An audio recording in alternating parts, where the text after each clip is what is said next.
Ey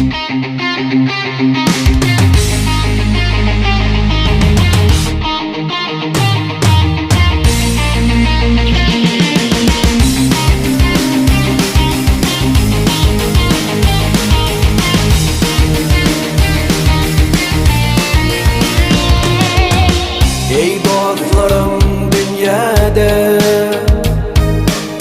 şanın galan gıyd yaxşı,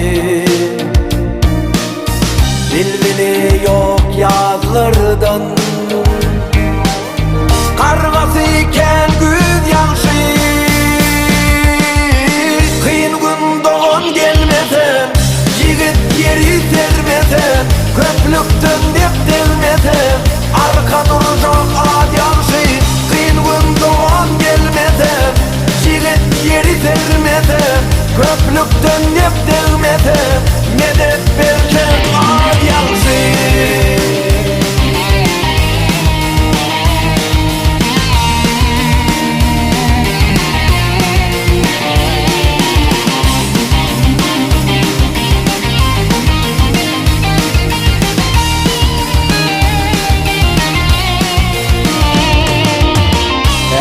Çıksın kolumdan, kalbi dolsan doğumdan, baramadık oğuldan. Tör saklacak kıyız yaxşı, kıyın gün doğun gelmesen, yigit yeri sermesen, köplüktün dep delmesen, arka duracak ad yaxşı.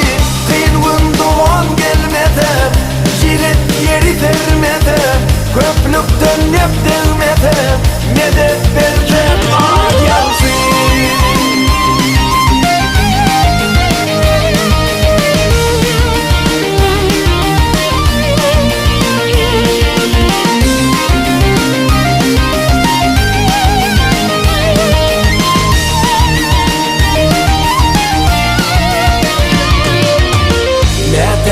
Kapıyın açtın, mün belası olur baştın, minnetli kılgın açtın, eyvandaki buz yaxşı. Söyle iyilin oğlası, deset köngli dolması,